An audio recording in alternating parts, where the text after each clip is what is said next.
സാഗരമധ്യത്തിൽ പെട്ടു ഞാനുഴലുമ്പോൾ, ദുഃഖത്തിൻ സാഗരമധ്യത്തിൽ പെട്ടു ഞാനുഴലുമ്പോൾ, നൗകയുമായി നാഥ വന്നിടണേ, ഒരു കര നീ എത്തിച്ചിടണമേ. യേശുവേ യേശുവേ യേശുവേ യേശുവേ. പരിശുദ്ധ പരമ ദിവ്യകാരുണ്യ നാഥനായ ഈശോയ്ക്ക്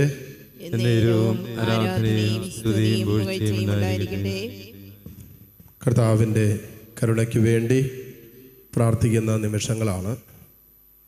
ഇതാ ദിവ്യകാരുണ്യത്തിൽ ഈശോ എഴുന്നള്ളിയിരിക്കുന്ന സമയം. നമുക്ക് വേണ്ടതെല്ലാം നമ്മുടെ കർത്താവിൻ്റെ കരങ്ങളിലുണ്ട്. അതുകൊണ്ടാണല്ലോ വചനത്തിൽ നാം വായിക്കുന്നില്ലേ, ദൈവം തൻ്റെ മഹത്വത്തിൻ്റെ സമ്പന്നതയിൽ നിന്നും നമുക്കാവശ്യമുള്ളതെല്ലാം യേശു ക്രിസ്തുവിലൂടെ നമുക്ക് തരും.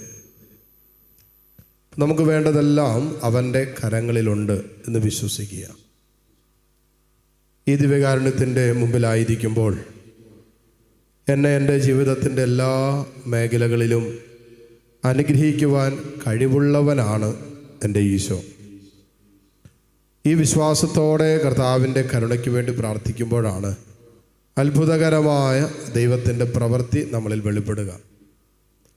എൻ്റെ കർത്താവ് എൻ്റെ ജീവിതത്തിൽ എല്ലാ വിഷയങ്ങളിലും കരുണ കാണിക്കാൻ തക്ക വിധത്തിൽ ശക്തനാണ് എന്ന് പൂർണ്ണമായിട്ടും വിശ്വസിക്കുക.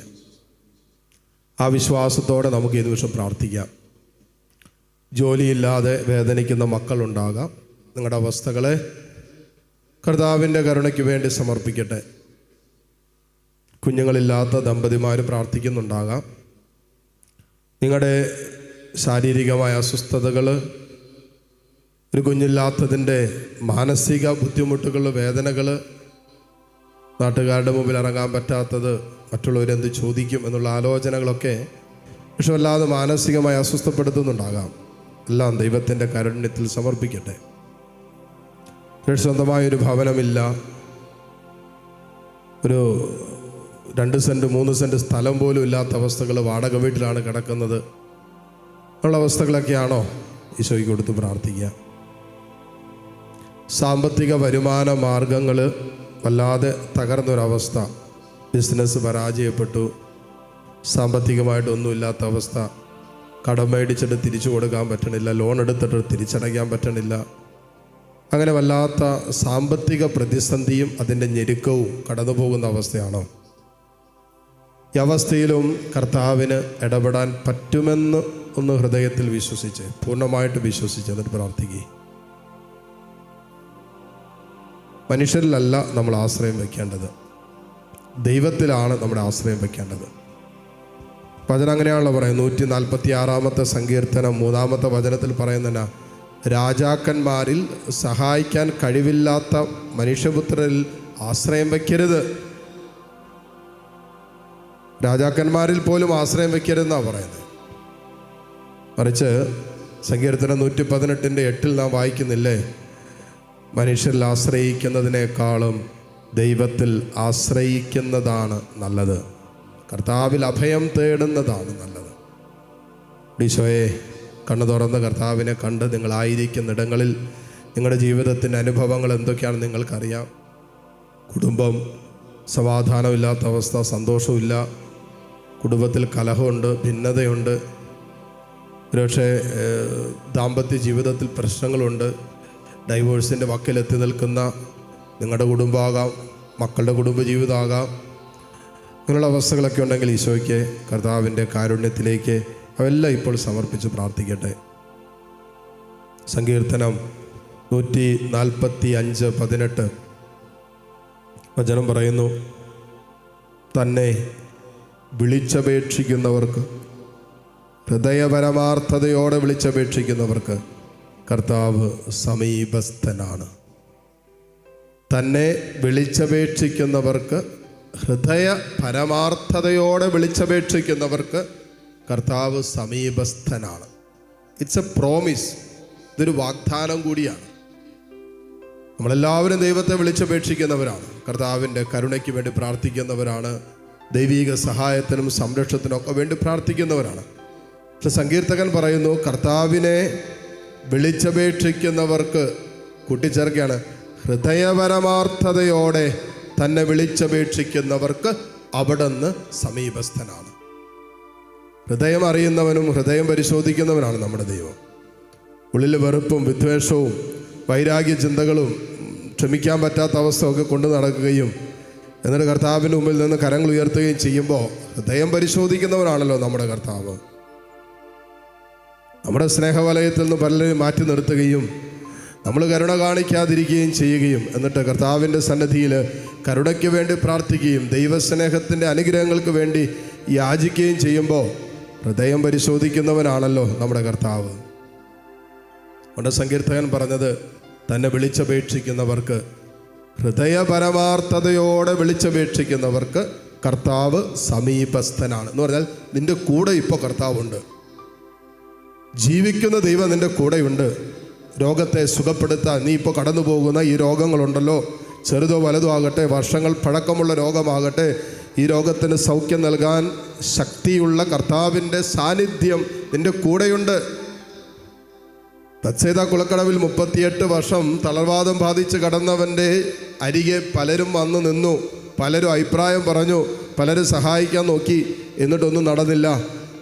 വചനം പറയാണ്, കർത്താവ് അവനെ കണ്ടു, ഈശോ അവനെ കണ്ടു, അവൻ്റെ സാന്നിധ്യത്തിൽ ഈശോ നിന്നു. അവൻ്റെ തളർവാദം മാറ്റാൻ ശക്തി ഉള്ള കർത്താവിൻ്റെ സാന്നിധ്യം അവൻ്റെ അടുത്ത് വന്നപ്പോൾ അവൻ സൗഖ്യമുള്ളവനായി. ഉണ്ട് രോഗാവസ്ഥകൾ നിങ്ങൾ അലട്ടുന്നുണ്ടെങ്കിൽ ഇതാ കർത്താവിൻ്റെ സുഖപ്പെടുത്തുന്ന സാന്നിധ്യം നിൻ്റെ സമീപത്തുണ്ട് എന്നാണ് വചനം പറയുന്നത്. നിന്നെ വിശുദ്ധീകരിക്കാൻ, നിന്നെ വീണ്ടെടുക്കാൻ, നിനക്ക് വിടുതൽ നൽകാൻ, നിന്നെ സ്വർഗത്തിൻ്റെ അവകാശിയാക്കി മാറ്റാൻ കഴിവുള്ള യേശുവിൻ്റെ സാന്നിധ്യം നിൻ്റെ കൂടെയുള്ള സമയമാണ്. വിശ്വാസത്തോടെ പ്രാർത്ഥിക്കാം. മക്കൾക്ക് വേണ്ടി പ്രാർത്ഥിക്കുന്ന, കുടുംബത്തിന് വേണ്ടി പ്രാർത്ഥിക്കുന്നവരൊക്കെ ഉണ്ടാകാം. ലോകം മുഴുവൻ്റെയും മേൽ കർത്താവിൻ്റെ കരുണയ്ക്ക് വേണ്ടി പ്രാർത്ഥിക്കാൻ ഒരുമിച്ച് കൂടിയവരാണ് നമ്മൾ. നമ്മുടെ അവസ്ഥകളെ ഈശോയുടെ സന്നിധിയിലേക്ക് ഉയർത്താം. കടന്നു പോകുന്ന ജീവിതത്തിൻ്റെ ദുഃഖ ദുരിതങ്ങളൊക്കെ സമർപ്പിക്കാം. മാനസികമായി നമ്മളെ വല്ലാതെ തളർത്തുകൊണ്ടിരിക്കുന്ന, അസ്വസ്ഥപ്പെടുത്തിക്കൊണ്ടിരിക്കുന്ന ജീവിത വിഷയങ്ങളൊക്കെ ഈശോയുടെ കരങ്ങളിലേക്ക് ചേർത്ത് വയ്ക്കാം. ദൈവമേ, ഞങ്ങളെ സഹായിക്കാൻ ആരുമില്ല, ഞങ്ങളുടെ കൂടെ ആരുമില്ല. ഈശോ, നീ ഞങ്ങൾക്ക് സഹായഹസ്തം നീട്ടണമേ, നിൻ്റെ സ്നേഹത്തിൻ്റെ കരം നീട്ടണമേ, നിൻ്റെ വിശുദ്ധീകരിക്കുന്ന കരം, ഞങ്ങൾക്ക് സൗഖ്യം തരുന്ന കരം ഞങ്ങളുടെ മേൽ നീട്ടണമേ എന്ന് പ്രാർത്ഥിക്കാം. കരങ്ങൾ ഈശോയിലേക്ക് നീട്ടിപ്പിടിച്ച് കർത്താവിൻ്റെ കരം നമ്മളിലേക്ക് ഈശോ നീട്ടിപ്പിടിച്ചിരിക്കുന്ന സമയമാണ്. തൻ്റെ കാരുണ്യത്തിൻ്റെ കരം മോനെ നിന്നിലേക്ക് ഈശോ നീട്ടിപ്പിടിച്ചിരിക്കുന്ന സമയമാണ്. ഹൃദയപരമാർത്ഥതയോടെ ഹൃദയം കൊണ്ട് ഈശോയെ എന്ന് വിളിച്ചാൽ അവൻ നിന്നെ മരണത്തിൻ്റെ താഴ്വരയിൽ നിന്നും കൈക്ക് പിടിച്ചെഴുന്നേൽപ്പിക്കും. നിന്നെ പ്രശാന്തമായ ജലാശയത്തിലേക്ക് അവൻ കൈപിടിച്ച് നടത്തും. വിശ്വാസത്തോടെ ഏതാനും നിമിഷം കർത്താവിനെ സ്തുതിച്ച് പ്രാർത്ഥിക്കാം. ഹല്ലേലൂയ, ഹല്ലേലൂയ, ഹല്ലേലൂയ. ഈശോയെ നിന്നെ ഞങ്ങൾ ആരാധിക്കുന്നു, ഈശോയെ നിന്നെ ഞങ്ങൾ സ്തുതിക്കുന്നു, ഈശോയെ നിന്നെ ഞങ്ങൾ മഹത്വപ്പെടുത്തുന്നു. കർത്താവേ, നിൻ്റെ കാരുണ്യത്തിന് നന്ദി പറയുന്നു. ഈശോയെ, ഇതാ ലോകമെമ്പാടും ഇരുന്ന് അനേകം മക്കൾ നിൻ്റെ കാരുണ്യത്തിന് വേണ്ടി പ്രാർത്ഥിച്ചു കൊണ്ടിരിക്കുന്നു. ഈശോയെ, ഈ മക്കളുടെ മേൽ, ഈ കുടുംബങ്ങളുടെ മേൽ നിൻ്റെ കരുണ വർഷിക്കണമേ. ഈശോയെ, ഈ മക്കളുടെ മേൽ, ഈ കുടുംബങ്ങളുടെ മേൽ നിൻ്റെ കരുണ വർഷിക്കണമേ. ഈശോയെ, ഈ മക്കളുടെ മേൽ, ഈ കുടുംബങ്ങളുടെ മേൽ നിൻ്റെ കാരുണ്യത്തിൻ്റെ കരം നീട്ടണമേ. ഹല്ലേലൂയ, ഹല്ലേലൂയ, ഹല്ലേലൂയ, ഹല്ലേലൂയ, ഹല്ലേലൂയ. യേശുവേ, ആരാധന, ആരാധന, ആരാധന, ആരാധന, ആരാധന, ആരാധന, ആരാധന. ഹല്ലേലൂയ, ഹല്ലേലൂയ. യേശുവേ, ആരാധന. ഇന്നു നന്ദി ചൊല്ലുന്നു ഞാൻ, ഇന്നു നന്ദി ചൊല്ലുന്നു ഞാൻ.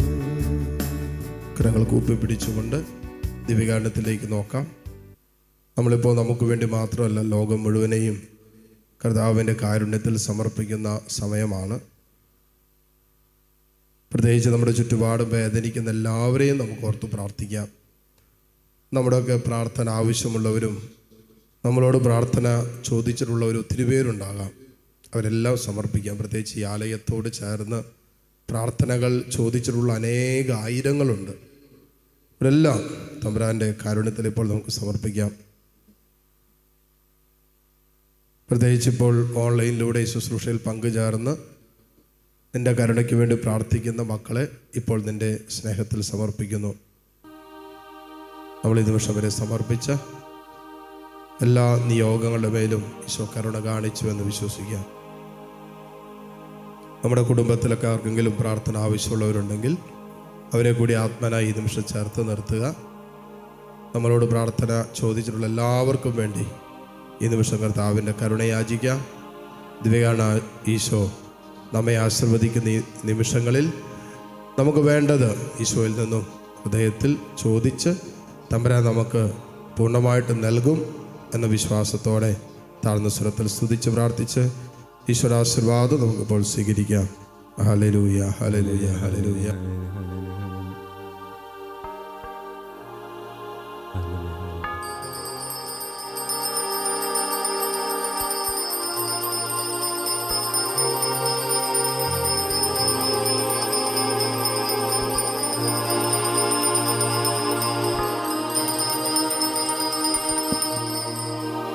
പരിശുദ്ധ പരമമാ ദിവ്യകാരുണ്യമേ,